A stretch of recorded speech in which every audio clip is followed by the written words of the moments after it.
आज जवळपास एक वर्षानंतर दिल्लीमध्ये आलेलो आहे। हेतू सर्वांना कल्पना आहे, तो जाहीर करूनच आलो होतो। आपल्या देशाच्या माननीय पंतप्रधानांना भेटण्यासाठीच आम्ही तिघही इथे आलो। सोबत आपल्या राज्याचे मुख्य सचिव देखील आहेत आणि भेट ही अधिकृत होती। येण्याचं कारण आपल्याला सर्वांना माहिती होतं। राज्याचे जे काही प्रमुख विषय आहेत त्या विषयाची सूचीसुद्धा माझ्या हातात आहे की कोणत्या विषयावरती कोणत्या विषयासाठी आम्ही त्यांना भेटलो। त्यांच्याबरोबर व्यवस्थित चर्चा झालेली आहे आणि सर्व विषय त्यांनी अत्यंत गांभीर्याने ऐकून घेतले। त्याबद्दल विस्तृत पत्रसुद्धा आम्ही दिलेली आहेत प्रत्येक विषयाची आणि त्यांच्याकडनं आम्हाला अपेक्षा आहे की राज्याचे जे विषय आम्ही त्यांच्याकडे मांडलेले आहेत त्यांनी स्वतः आम्हाला सांगितले की मी माहिती घेतो, नक्की माहिती घेतो आणि लक्ष घालतो। आम्हाला जे विषय आम्ही त्यांच्याकडे मांडलेले आहेत ते सकारात्मक पद्धतीने ते सोडवतील अशी अपेक्षा आहे, विश्वास आहे। आता हे विषय कोणते कोणते त्याची मी केवळ एक सूची वाचतो। अधिक माहिती पाहिजे तर त्या विषयाची माझ्यासोबत माननीय उपमुख्यमंत्री महोदय आहेत, अशोकरावसुद्धा आहेत, मुख्य सचिव देखील आहेत। तर ही या विषयाची सूची मी आपल्याला सांगतो। एक तर सर्वांना कल्पना आहे की राज्यामध्ये जे संवेदनशील विषय आहेत त्याच्यामध्ये एक विषय नक्कीच मराठा आरक्षणाचा आहे, ज्याच्याबद्दल सर्वोच्च न्यायालयाने निकाल दिलेला आहे आणि त्याबद्दल आणखीन आपल्याला माहिती असेल तर अशोकराव सांगतीलच।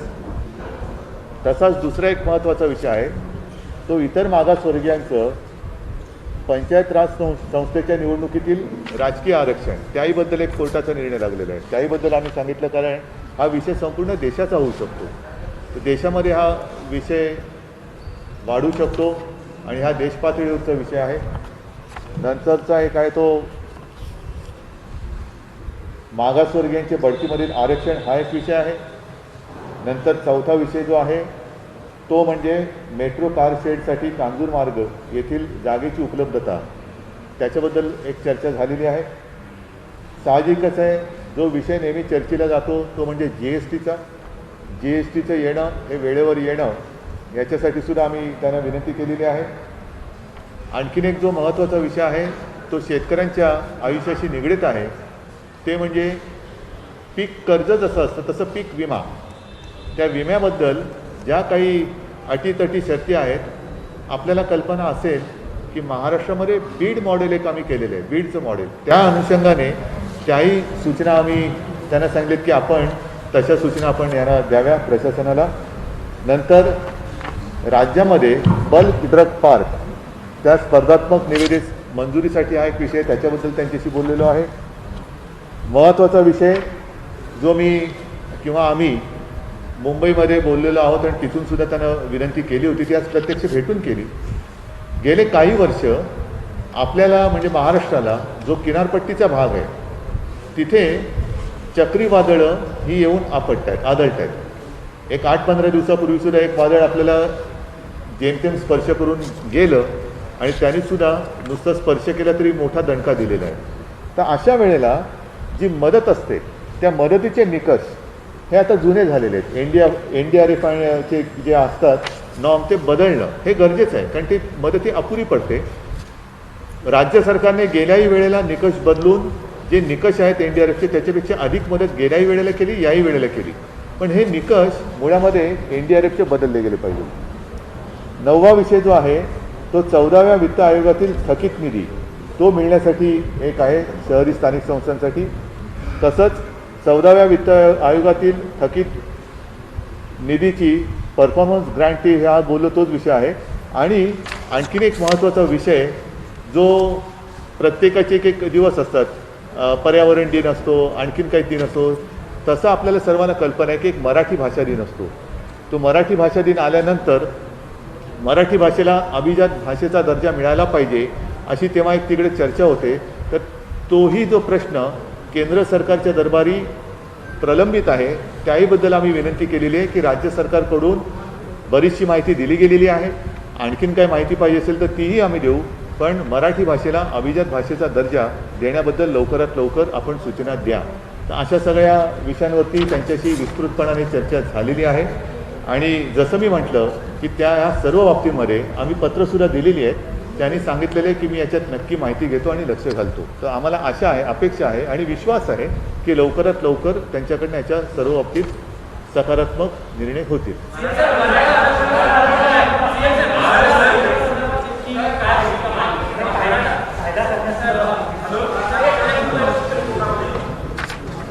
सन्माननीय मुख्यमंत्री जी, सन्माननीय उपमुख्यमंत्री जी, मुख्य सचिव, सन्माननीय खासदार, मीडियाचे इलेक्ट्रॉनिक अँड प्रिंट मीडियाचे सर्व या ठिकाणी मुख्यमंत्र्यांनी सन्माननीय प्रधानमंत्र्यांची चर्चा केली आणि मराठवाड्याच्या संदर्भामध्ये जो विषय आहे त्यांना मी कल्पना दिली की 5 मे 2021ला सर्वोच्च न्यायालयाने मराठा आरक्षणाच्या बाबतीत प्रतिकूल निर्णय घेतल्याचं आम्ही त्यांना नमूद केलेलं आहे. म्हणजे 5 मेला मराठा आरक्षणाला देण्यासंदर्भामध्ये एक तर सर्वोच्च न्यायालयाने असं म्हटलेलं आहे 102वी घटना दुरुस्ती झाल्यानंतर SC-BCचे आरक्षण देण्याचा अधिकार हा राज्यांना आता राहिलेला नाही. म्हणजे कुठल्याही राज्यांना या जजमेंटनंतर त्यांनी सांगितलं आहे की या जजमेंट स्पष्ट नमूद केलं आहे की घटना दुरुस्ती झाल्यानंतर अधिकार हा कुठल्याही राज्यांना एखाद्या समाजाचा बॅकवर्डनेस ठरवण्याचा किंवा त्यांना आरक्षण देण्यासंदर्भात निर्णय आता राज्यांना घेता येणार नाही.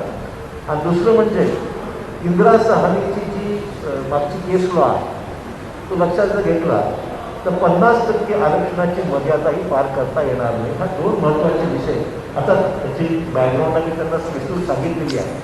परंतु हे 2 विषय या जजमेंटमध्ये सुप्रीम कोर्टच्या प्रामुख्याने ते समोर आलेले आहेत. त्या पार्श्वभूमीवर आम्ही पंतप्रधानांना विनंती केली की तुम्ही जे रिव्ह्यू पिटिशन केंद्राने जे दाखल केलेलं आहे सुप्रीम कोर्टामध्ये त्या जजमेंटमध्ये त्या रिव्ह्यू पिटिशनमध्ये केवळ राज्यांना अधिकार बहाल करण्यासंदर्भातला विषय हा तेवढा कामाचा नाही आहे. राज्यांना अधिकार असले पाहिजे, राज्यांना एखाद्या समाजाचं बॅकवर्ड ठरवण्याला इतपत अधिकार असले पाहिजे त्यात आमचं दुमत नाहीच आहे. परंतु फक्त अधिकार प्रदान करून उपयोग होणार नाही. जोपर्यंत 50% आरक्षणाची मर्यादा ही जोपर्यंत शिथिल करण्यात येत नाही, काढून टाकण्यात येत नाही, तोपर्यंत राज्याला अधिकार देऊन सुद्धा हा आरक्षणाचा मुद्दा मागे लागणार नाही. हा प्रामुख्याने आम्ही त्यांना सांगितलेला आहे. आणि म्हणून 50% आरक्षणाची मर्यादा ही शिथिल करावी अशा प्रकारचा युक्तिवाद हा सर्वोच्च न्यायालयामध्ये झाला पाहिजे, केंद्राकडूनही झाला पाहिजे. आम्ही सुद्धा समर्थन असं करतो, आमचंही म्हणणं की आम्हाला राज्याला अधिकार असलं पाहिजे. परंतु त्याचा दुसरा महत्त्वाचा मुद्दा जो आम्ही नमूद केला की सुप्रीम कोर्टामध्ये हे रिव्ह्यू पिटिशन राज्यात रिव्ह्यू दाखल करणारच आहे. म्हणजे दिलीप भोसले सर्वोच्च न्यायालयाचे न्यायमूर्ती, माजी न्यायमूर्ती दिलीप भोसले यांच्या समितीचा जो अहवाल आलेला त्या अहवालाच्या अनुषंगाने या जजमेंटच्या बाबतीमध्ये रिव्ह्यू पिटिशन दाखल करण्याची राज्यशासनाची भूमिका आहेच. परंतु हे करत असताना आम्हाला विनंती एवढीच करायची की आम्हाला अधिकार द्या. आम्ही हे निर्णय राज्याला घटना दुरुस्ती संदर्भातली किंवा जे काही झाल्यानंतर जो पेर निर्माण झालेला आहे त्या संदर्भातली पुढची पावलं ही केंद्राने उचलावी. परंतु हे करत असताना आम्हाला अधिकार देत असताना 50% मर्यादा शिथिल करण्याची अधिकारातला महत्त्वाचा भाग आहे. आणि मग हा फक्त जो काही मर्यादा घातली 50%ची तो फक्त मराठा समाजाची मर्यादा नाही आहे. म्हणजे इव्हन 27% राजकीय आरक्षणचे OBCच्या बाबतीमध्ये सुद्धा सेट असायला झालेला आहे. दुसरा तो मुद्दा आहे की 50%ची मर्यादा क्रॉस केल्यामुळे आरक्षणाची पॉलिटिकल आरक्षण देता येत नाही. हा तिथे मुद्दा आहे. आम्ही त्याला सांगितलं हा मुद्दा फक्त मराठा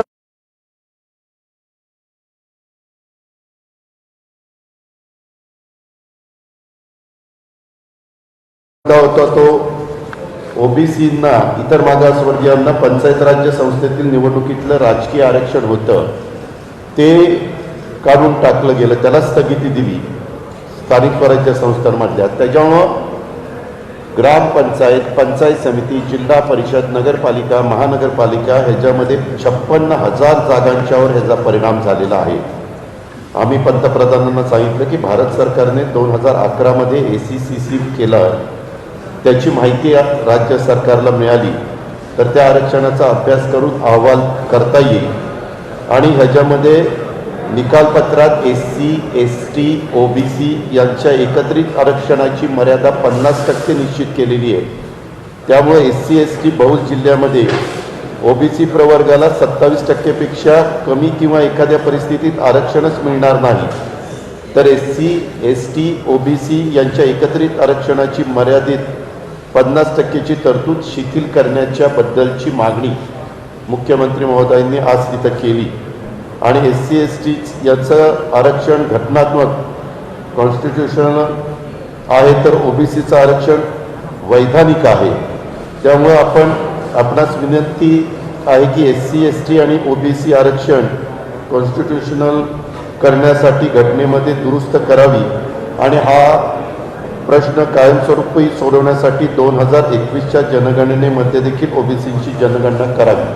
हा एक महत्त्वाचा मुद्दा त्याच्यामध्ये होता. मागासवर्गीय पदोन्नतीच्या आरक्षणाच्या बद्दल सुप्रीम कोर्टाने आणि मुंबई हायकोर्टाने त्याच्याबद्दल आत्ता तिथं मॅटर चालू आहे, त्यांनी काही निकाल दिलेले. त्याच्यामुळं हा प्रश्न फक्त महाराष्ट्राचा नाही तर इतर अनेक राज्यांचा आहे.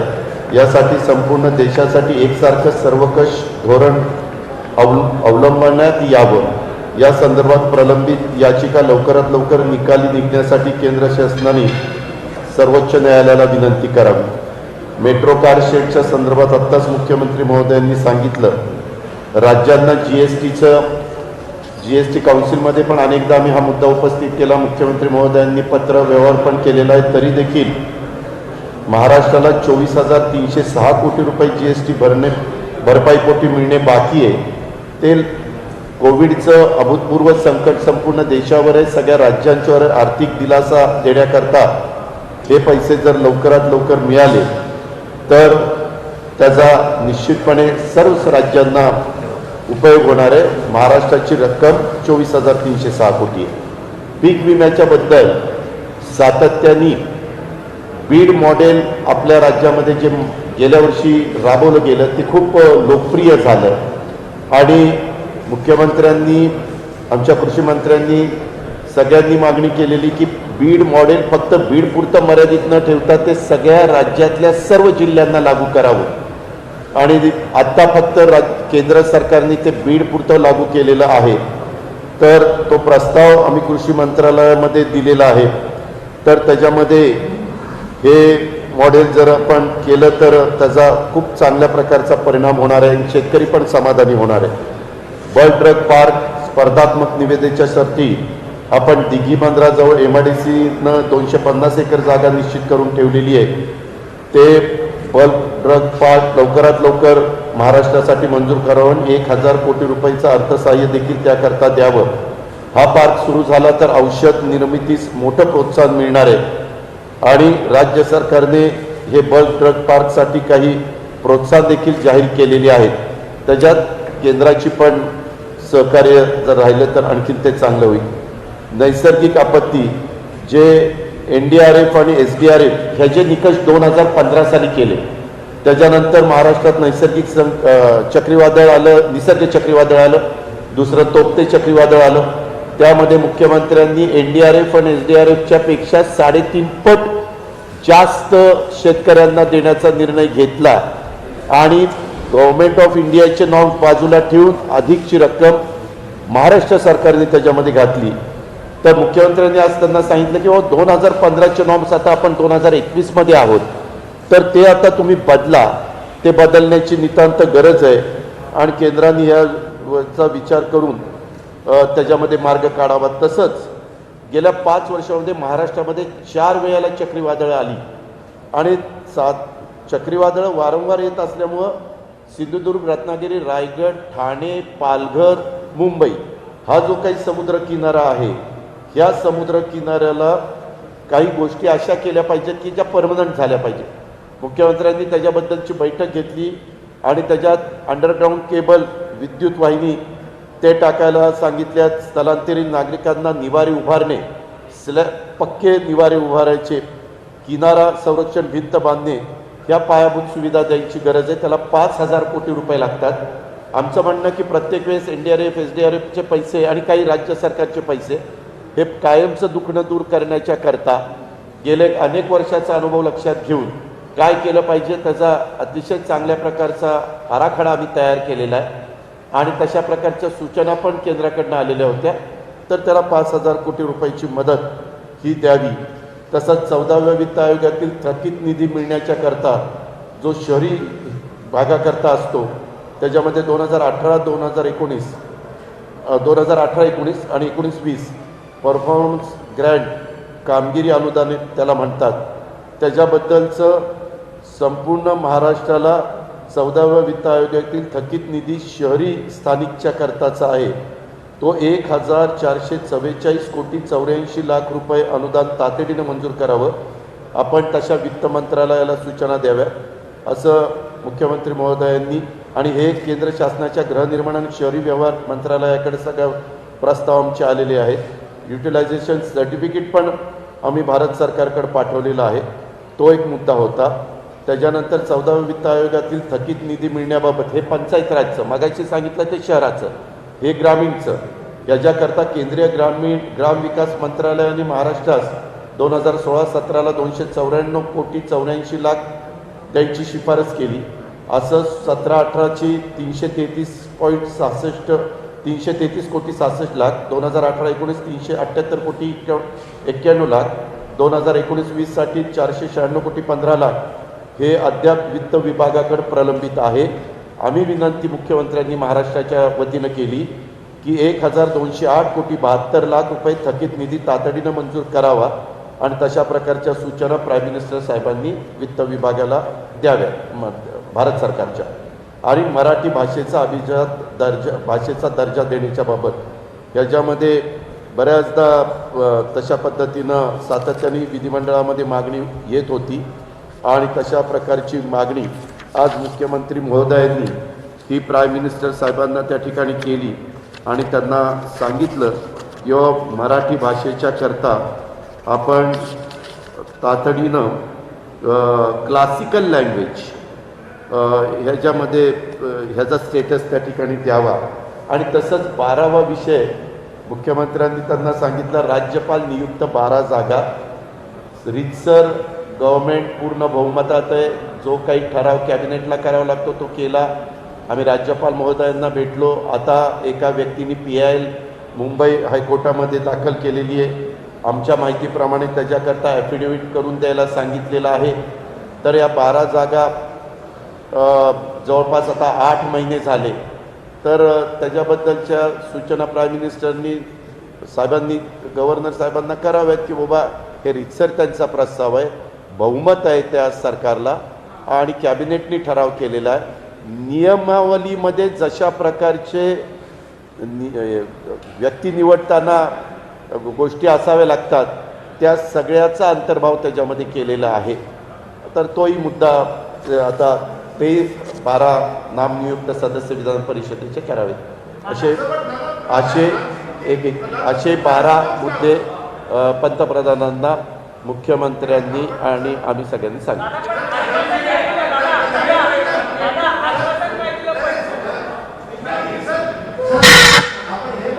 ह्याच्यामध्ये पंतप्रधानांनी मुख्यमंत्र्यांना आम्हाला मुख्यमंत्री बोलत होते, आम्ही तिथं होतो, त्यांना असं आश्वासन दिलं की हे सगळे मुद्दे मी तपासून घेतो आणि संबंधामध्ये जे काही त्याच्यामध्ये करण्याची गरज असेल ते करण्याच्याकरता मी निर्णय घेतो असं सांगितलं. चर्चा अशी अतिशय समाधानकारक झाली. जवळपास 90 मिनिट पंतप्रधानांनी मुख्यमंत्र्यांना आणि त्यांच्या सहकाऱ्यांना वेळ दिलेला होता आणि सगळे राज्याच्या हिताचे जे काही विषय होते ते मुख्यमंत्र्यांच्या नेतृत्वाखाली तिथं मांडण्यात आले.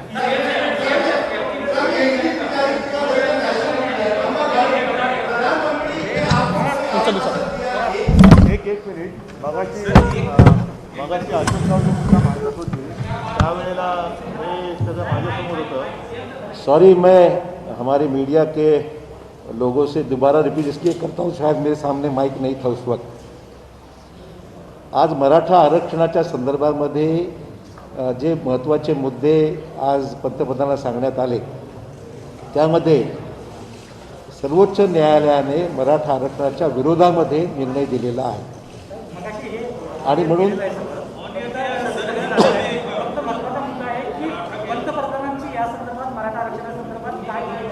तर पंतप्रधानांना आम्ही विनंती केली की आपण कायदेशीर प्रक्रिया पूर्ण करून एकतर जोपर्यंत अधिकार सर्वोच्च न्यायालयाच्या निर्णयामुळे तुमच्याकडे आलेले आहेत ते अधिकार लक्षात घेऊन मराठा समाजाचा आरक्षणाचा मुद्दा विविध कायदेशीर प्रक्रिया पूर्ण करून तो आता अधिकार केंद्राकडे आहे, तुम्ही ते पार पाडावी आणि मराठा समाजाला आरक्षण देण्यासंदर्भात पावलं उचलावी अशा प्रकारची विनंती आम्ही त्यांना केलेली आहे. आणि त्याचबरोबर 50% आरक्षणाची जी मर्यादा इंदिरा साहनी प्रकरणातून एक सिलिंग लिमिट घालण्यात आलेली आहे ती पण कायदेशीर प्रक्रिया पूर्ण करून ती लिमिट जर आपण रिलॅक्स केली तर मग दोन्ही प्रश्न मार्गी लागतील आणि आपली जी याचिका आपण दाखल केली रिव्ह्यू पिटिशन दाखल केलेलं आहे तेही रिव्ह्यू पिटिशन जे आहे त्याच्या आमचं उलट आम्हाला आनंद आहे की ते राज्याला अधिकार मिळाले पाहिजेत, पण नुसत्या राज्याला अधिकार देऊन फायद्याचं नाही आहे की जोपर्यंत 50%ची जी मर्यादा आहे या लिमिटची आहे ती जोपर्यंत शिथिल होत नाही तोपर्यंत राज्याला नुसते अधिकार देऊन फायद्याचं नाही आहे असं आम्ही त्यांना विनंती केली. पंतप्रधानांनी याच्या बाबतीमध्ये मी निश्चित माहिती घेईल आणि पुढील कारवाई करेन अशा प्रकारे त्यांनी या ठिकाणी सूचित केलेलं आहे.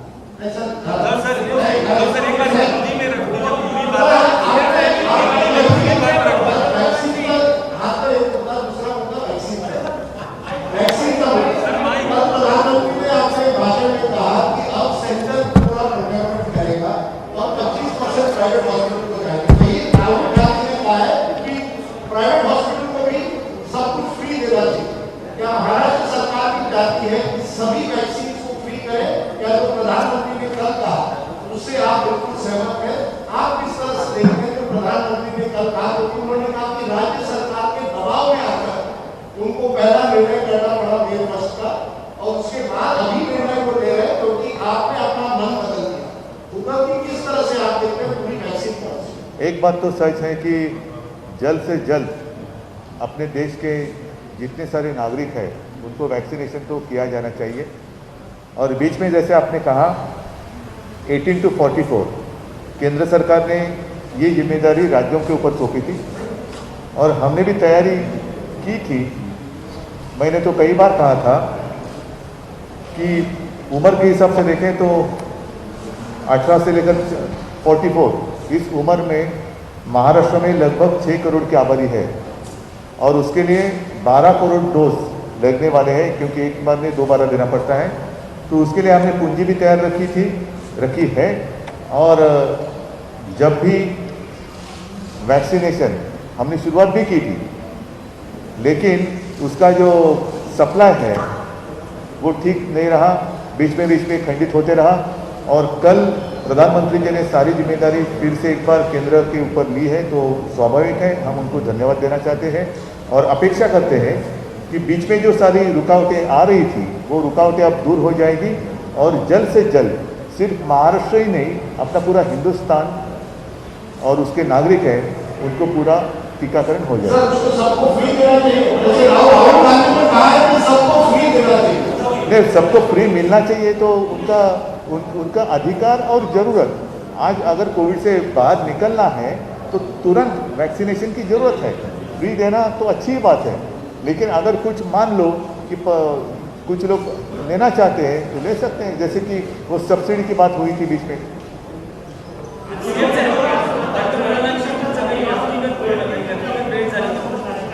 क्या म्हणाले? आमची व्यक्तिगत भेट झाली ना।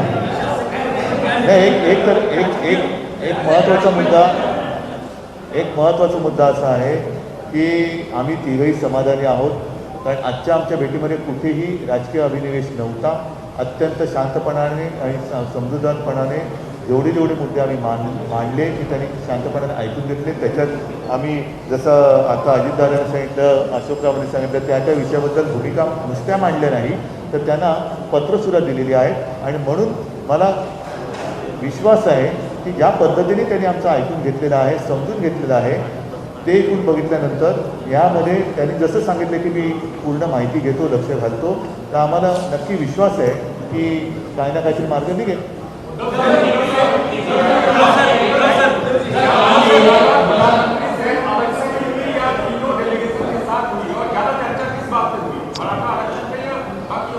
नहीं, सारे मुद्दों पर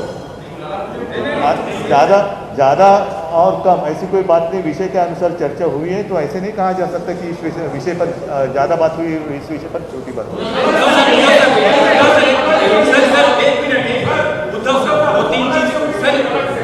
उद्धव सर, क्या आप लोग की अलग मुलाकात हुई है, हाँ या ना? दूसरा सवाल हमारा ये है या ना मतलब क्या, अदालत है कि क्या है? नहीं, आपकी निजी मुलाकात हुई है।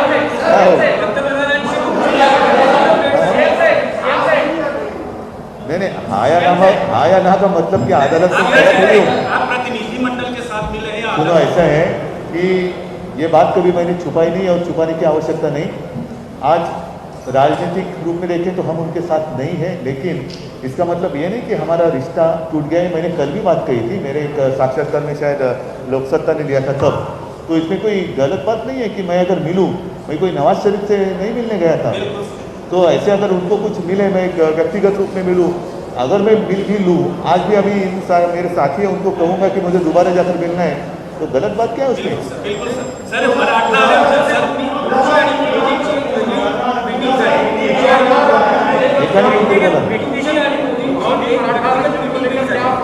ऐका एक मिनिट, आता याच्यामध्ये गेल्या वर्षभर त्यांचे काय वेळेला जसं आता ते वादळ आलं, मधल्या काळामध्ये मी सांगतो त्यांचा फोन आला आणि त्यांनी सांगितलं की सरकार तुमचं कोविडच्या काळात चांगलं, हे व्यक्तिगतच बोलणं होतं. त्याचं आज सुद्धा आमची एक थोडा वेळ व्यक्तिगत भेट झाली, कसं काय चाललंय, मी त्यांना सांगितलं की या सगळ्या माझ्या सहकाऱ्यांच्या सोबत मी आलेलो आहे आणि राज्याचे प्रश्न आहेत.